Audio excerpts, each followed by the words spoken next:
most orientations are we telling you what we are about. Our orientation has built in, you tell us who you are about. Oh, I love it.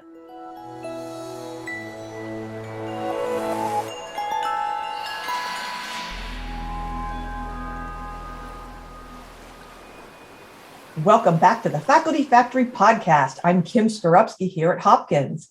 And with us today is a brand new guest to the Faculty Factory, Dr. Nutan Vaidya. Nutan, how are you? I'm well, thank you. How are you? I'm really great. I'm excited to see you. And I remember you from so many years back in the GFA, the Group on Faculty Affairs. And I was so glad that Dr. Archie Chatterjee recommended you for the podcast. Would you please start, Nutan, by telling everyone who you are, what you do at the Chicago Medical School? Sure. So as you said, I'm Nutan Vaidya. I'm the Vice Dean for Faculty Affairs and Equity at Chicago Medical School. And prior to that, I was Senior Associate Dean for Academic Learning Environment. Before it was Faculty Development, and then before that, Chair of Psychiatry. So I've been around. Oh my goodness. Well, I can't wait to get into the conversation today. What is it you wanted to share with the Faculty Factory audience? Okay, so one of the things that in this new role, what I have found, which I've always known, that being a community medical school, we have unique challenges vis-a-vis our faculty. We have a very diverse faculty base. So we have our faculty that are at our clinical affiliate. We have faculty that are in private practice. We have faculty that are at federal healthcare centers. And then we have faculty who are, you would say, on-campus faculty. And one of the struggles that we've always had, and as a chair, I've had that problem as well, was that we don't have a clinical base at Chicago Medical School. We have a clinic, but it is not as a hospital, so it's not represented by all specialties and all disciplines. And because of that, almost all of our clinical faculty are affiliate-based. So when we talk about full-ranked faculty, the tenure-track faculty and clinical educator-track faculty, all our clinical educator-track faculty are at our affiliate. And the payment structure is very varied. So some faculty are paid to do the teaching. Some is part of their employment at the affiliate. So that makes it very hard to think about a common theme and common faculty development programs for these faculty. So what we have done, and I have to give a shout out to our dean, because I always say that she's the engine that drives some of the faculty affairs and faculty development projects here, because as you know, she has a background in faculty affairs. So it's wonderful to have a champion of faculty in the dean's office. Yeah, you are very fortunate to have Dr. Chatterjee. She knows it. And so what we have done, and which I'm actually quite proud in terms of, is that we have created two major program and initiatives. One of them is a leadership program. And before Dr. Chatterjee came, majority of my faculty development work was focused on development of faculty as educators, not as much career development. And it actually stems from the fact that our faculty are not on campus. But we didn't focus at all on leadership at all levels. So in last year and a half, what we have done is we have created several leadership programs. We have a senior leadership program, which are designed in a different way than our mid-career leadership program and our early career leadership program. Senior leadership programs are much more case-based discussion-based, literature-based programming. In mid-career leadership is much more what you would expect to be a standard leadership program that is around. Our early career leadership program is designed to what is almost like CEO of one. It is like we teach them basic leadership skills, but don't expect them to go into one area of leadership or other area of leadership. They could go anywhere, or they may choose not to be leader, but they are leader of their own life. I like that, CEO of one. Yes. A great. I have to give my husband credit. That's his line of CEO of one. Good husband. Good husband. He's a keeper. Yes, I've been married 42 years, so he is keeper. Anyway, so that's something. And we also have, and this is a shout out to your prior institution, Rush, that Rush Medical School and us, we have developed some joint career development programs. And this is one of the few programs that I know of where two institutions have created these programs, which are led by Rush and supported by us. And now we have added a third medical school for this year. But we do the programming for both schools. So it's like economy of scales. Yes. Well, that's great. And I'm interviewing Susan Chubinskaya again next week on the podcast. Oh, great. Timing.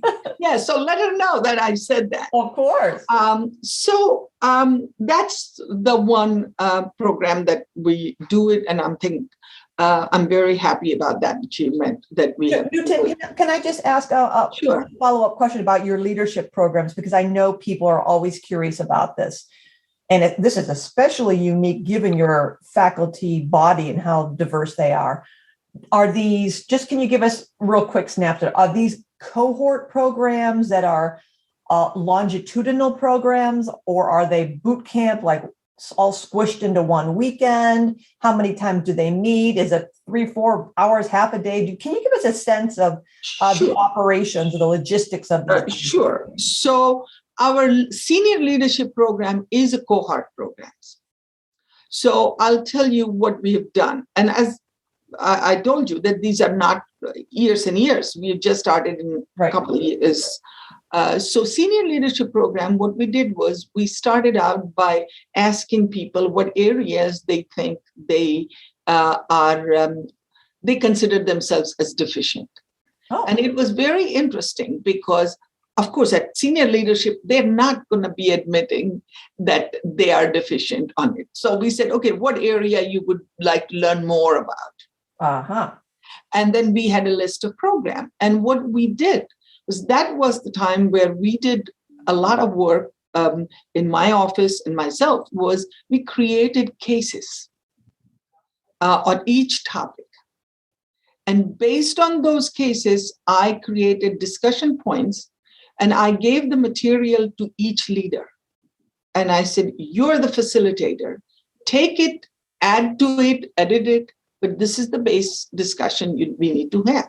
And so we went through all of them. Oh, wow. We have, I think, 8 or 10 senior leaderships in Dean's cabinet, and everybody went through that. So that was where people got the taste of what it is, and people were very engaged. So the second session of it is that now I'm not telling them what to do. Now I said, you sign up, each forum is yours. You decide what you're going to talk about. Ooh. And they are picking and talking about it. And it is there.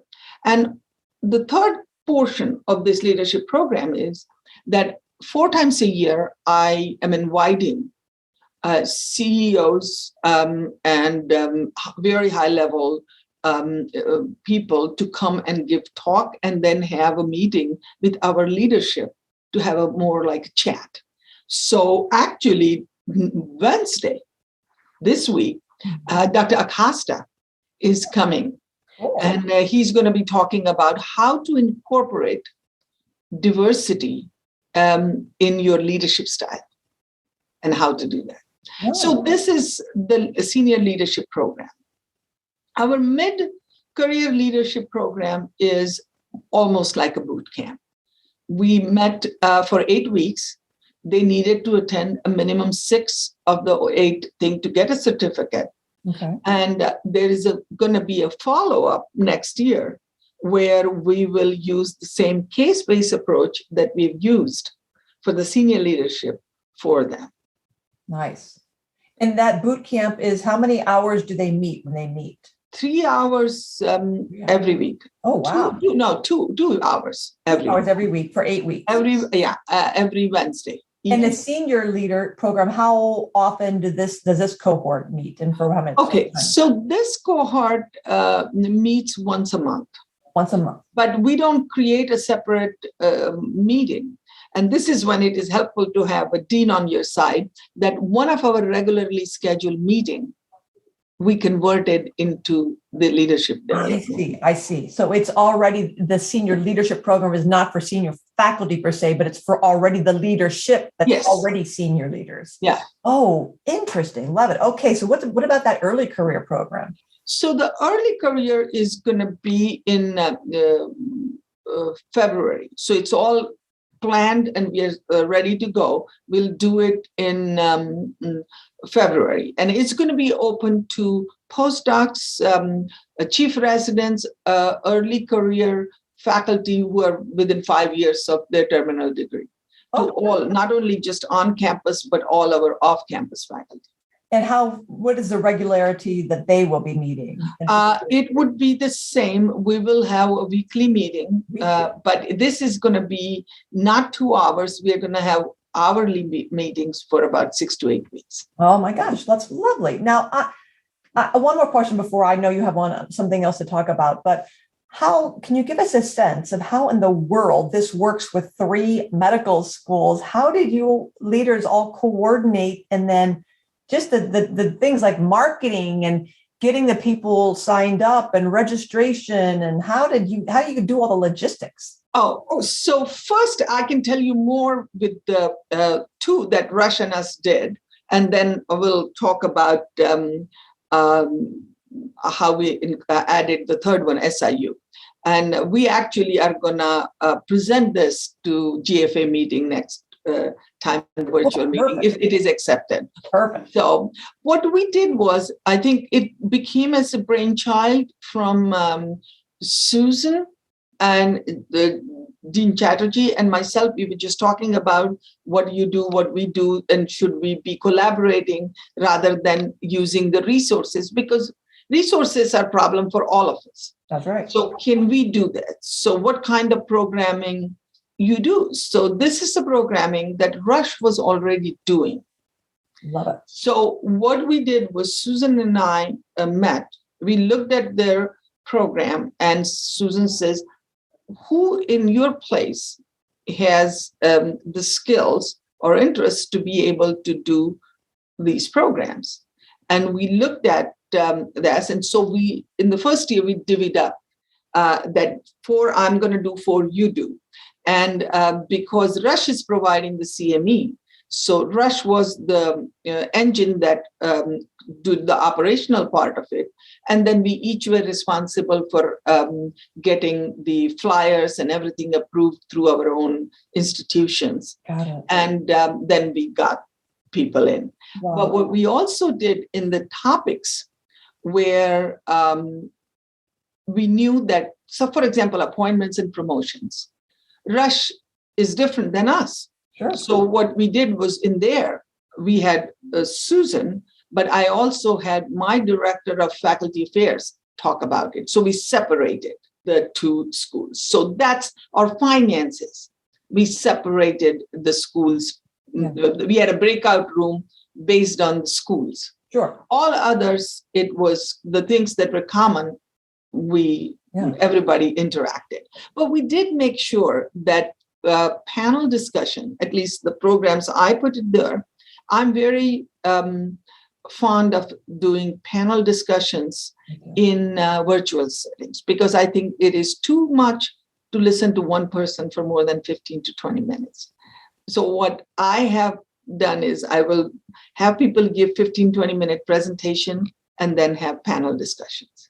Perfect. So that, breaks the monotony. Well, that is genius. And kudos to you and to Susan Chubinskaya at Rush for coming together and being so collaborative and so generous. This is a great example of how people are listening to this podcast right now and maybe thinking it's overwhelming. How do I start a new program? I don't have any resources to do a program. I'm new to this area. I'm busy in my clinical practice and I only have a little itty bitty time to do this thing. What a great idea that your neighbors, and who are our neighbors? Oh my gosh, because of Zoom, your neighbor can be anywhere around the world, right? Yes. Zoom squishes us all together so that we're really, really close. So what a genius idea and a solution to say, let's share and spread the wealth. Why do you have to have your own leadership program when there's one there and you can add to that and just grow the pot and grow the pie, if you will. So I love that. Great, Nutan. Thank you for sharing that. Thank you. It's my pleasure. Well, I know you have something else. So what else did you want to share with the faculty? So this is something that I really, really am very happy, because what we're doing is other people have done, because anytime you think you're the only one, there are 3 other people who have already done that. But nobody has published this part of it. We have as I told you, that our faculty is everywhere and every type of faculty. Particularly the problem was clinical faculty, because our students, 2 of their formative years, they spend with these faculty, and yet we didn't have a coordinated way of addressing them. You would not believe that everybody got Rosalind Franklin email, but these faculty already have another email that they use. To get them to even go to Rosalind Franklin email was not easy. So we needed to have a preferred email group. So we had to go through and we have about 1,100 plus off-campus faculty and 100 plus on campus. So you can see the 1-to-10 ratio. So we created this faculty engagement program, and it is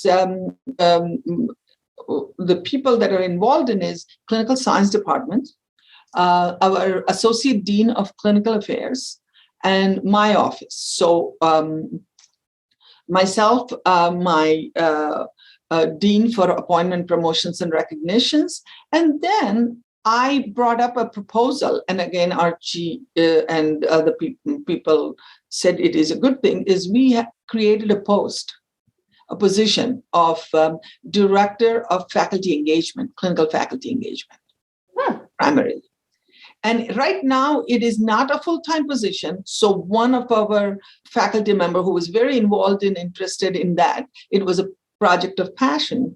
So what we did was that this individual's job is, as soon as somebody either shows an interest in becoming our faculty, or if they have become our faculty, a personal email goes from this individual welcoming them, telling them that offering the opportunity to meet with them, going over the resources we have. We also looked into all our off-campus faculty, and many of people were assistant professors or instructors forever. And we said, okay, let's look at who are these people and see whether they want to be promoted in their track. So we reached out to them, sending an email that if you are interested, we're here to help. So this is where we are actively engaging them. Wow. We hold an orientation for faculty every 2 months, just our off-campus faculty. Every 2 months, wow. Every 2 months. And we talk about them. And it's not only, this orientation is different in a sense, is most orientations are we telling you what we are about. Our orientation has built in, you tell us who you are about. Oh, I love it. And it's that most of the time what we did, and at least in our school we did, that we always told faculty, what are our expectations from faculty? So I paraphrased a famous quote saying, not what you can do for Chicago Medical School, but what Chicago Medical School can do for you. Wow. So that's our motto in my faculty affairs office is what we can do for you. What do you as a faculty member expect from us? Yes. Wow, that's brave. That is really brave to put yourself out there. And talk about empowering faculty. I can't imagine a more powerful stance. It is. And I myself am very pleasantly surprised. One is I have a wonderful director of faculty engagement. She's just very, very nice and sweet person. But the response of the faculty was amazing. And I've been in Chicago Medical School for 30 plus years. And I'm surprised that, and everybody used to say, oh, volunteer faculty, they're not interested, this or that. No, once we reached out to them, we were surprised how engaged they were. Can you give us a little, I know maybe you want to talk about this at, next year at the Professional Development Conference, but can you give us a little taste test of what kinds of things surprised you? What are one or two things that who knew part-time faculty or off-campus faculty would be blah, blah, blah? What are some things that were interesting? Their desire to be engaged and how grateful they were. And they didn't need to be that. We are grateful that they teach our students, but how grateful they were that we were taking time to offer all these services. And we told them all the opportunities. And the same way that I was surprised how many of them were interested in getting promoted and wanted to do things that what they could do at the clinical educator track to get promoted. Wow.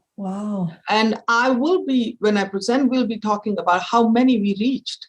Wow. And I will give full credit to Director of Faculty Engagement, Dr. Dima Arbak, because she has her own private practice. She's a psychiatrist, and I see her sending these emails all hours of the day. I tell her that she needs to have work-life integration a little bit better. Okay, so I hate to ask this question because of the resource question.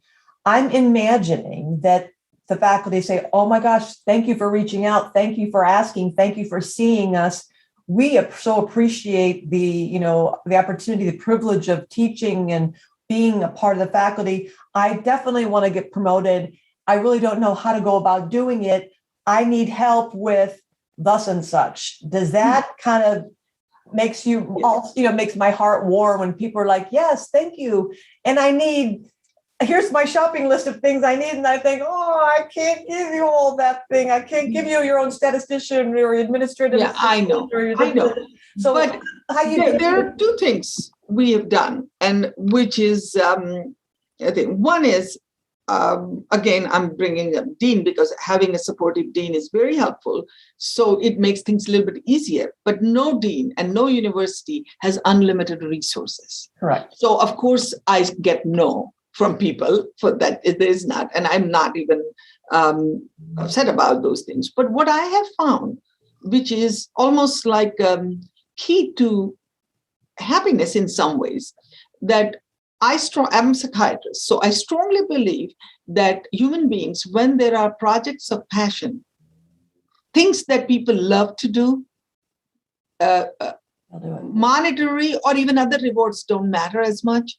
I've seen researchers working 100 hours a week for their research, or even I myself, when things I like to do, I would do it when I'll find the time. That's right. So my job as a vice dean has been to find the faculty whose projects of passion have things to do with faculty.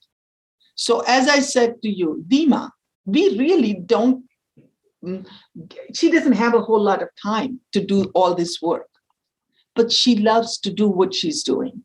The same way, my office also oversees Women in Medicine program.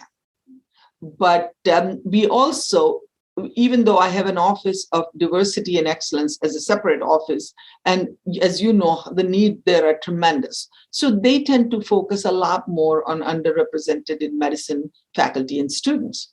But we also have a lot other diverse faculty. So I wanted to create some programming for that. Then I found a colleague, a basic science colleague who's MD PhD, who is interested in this. And we were able to talk to her. And now in January, we have our first equity program, which is called What is in the Name, and which talks about why it is important to make an effort to say people's name correctly. And how, and it is like Skorupski is not the easiest to name, and neither is Vaidya, but it makes a difference. So it's a wonderful program where people who have complicated names from Eastern Europe, from Asia, and which are complicated to American ear. Right. And then, so we are going to have a programming which focuses on their side of the story. So Anne, who is not really paid by me, she is a basic science faculty in her department, but I had a conversation with her chair. And I said, Bill, this is something she loves, seems to love it. Is it okay if she does a little bit for me? So I go with I don't want to call it a begging bowl, but I go to their supervisors and get their time. So my assistant dean for appointment, promotions, and recognition is a tenured professor in pharmacology. But I have her time because faculty affairs is her passion. The same way our director of URM success, he's a physiologist, but that's his passion. So I was able to get some of their time. So you're giving me another and giving everyone else another lesson. When you're thinking about putting programs together, we don't need to be, again, so overwhelmed with the idea of, I have to find an expert in this who has published, their whole career in this, and send out big advertisements, and it's going to be their whole job. Rather, there are so many people likely in our own community who just have a heart for this, fill in the topic. Yeah. They have this untapped passion and interest. And it's sometimes a matter of just, again, being transparent. This is something we need, we're looking for, we want. Is there interest? And sometimes, you'd be surprised at how many people say, I would love to do this. I've just never been asked. I didn't know it was an opportunity. I didn't know there was a need. I'm not sure that I have the confidence to do this. So this kind of asking for help and then encouraging, inspiring, nurturing, supporting people to do that, and then making sure their efforts are compensated to some degree, either like you're saying through their department director, they're getting credit for it. Or recognized for it. Yeah, it's certainly recognized for it. So that's another great lesson you're giving us to look within, that so many of us are sitting on a lot of wealth and gems that we haven't even yet tapped. Yes, because it's, all universities and all places, we have a tendency that external consultants, external speakers are going to solve our problem. I am a strong believer that they kindled it, but execution has to happen at the institutional level. And it's important, we have all professionals, highly smart people, they can learn from the experts and then actually create programming which applies to us. Like things that apply to Johns Hopkins are not something we can do it here in Chicago Medical School. Right. We the internal validity. We know our culture. Yeah. We know the politics. We understand the leadership structures and the history. So you're exactly right. I love that, the way of thinking about that. And, one of the things that happen, and this is where silver lining to a dark, horrible cloud that we call pandemic, is the virtual and Zoom meeting. I think this is the boon for faculty development. You're right. Before pandemic, we did programming, but because all our faculty are all over, the attendance of off-campus faculty was very, very low. That's right. And since pandemic, and now everybody's gotten pretty good at Zoom. And what we have also been able to find times where we don't always, faculty development, we don't worry about 9 to 5. Right. We do whenever people will come. So we do evening programs as well. But the attendance of our virtual, at our virtual program, particularly the off-campus faculty, has gone up. Exactly. And so when it looked like in April, we thought that we're going to be done by pandemic in July. I actually had requested to the dean that I want to continue doing some of virtual programming because that's the only way I can get our off-campus faculty. So much more efficient. And you're right, we record everything we do now so people can watch it on demand. Mm-hmm. That's the way people are learning. It's just a lot more efficient for them. It's just so much more efficient and a good use of time. And first time this year in our faculty retreat, 30 to 40% of our attendees were our off-campus clinical faculty, which would have been unheard. You're right. Because of pandemic. See? Yeah. Good. This is great. You really given, I think, a lot of people a lot of great advice. I can do this. We can do this. I don't need to shoulder all the burden of creating things myself. You're in a community. We've got you. If you're out there thinking about what to do, you can get in touch with Dr. Nutan Vaidya at the Chicago Medical School. Nutan, what's an email address that you would like to it's Nutan, Nutan.Vaidya, Vaidya,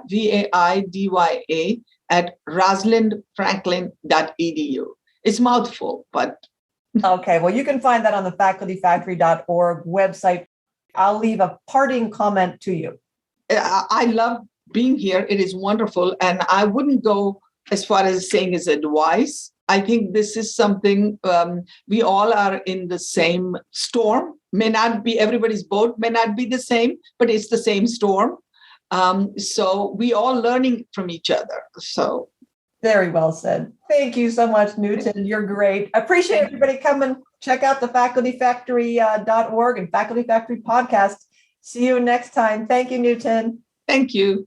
Thanks for tuning in to Faculty Factory Podcast. The mission of the Faculty Factory is to build and support a community of leaders in faculty development who share tools, resources, wisdom, and encouragement in service to our faculty members, schools, and institutions. We encourage you to go to facultyfactory.org to find out more. Get in touch with me, ask me any questions. Maybe you want to be interviewed on the podcast. Thanks for tuning in to Faculty Factory Podcast. We'll see you next time.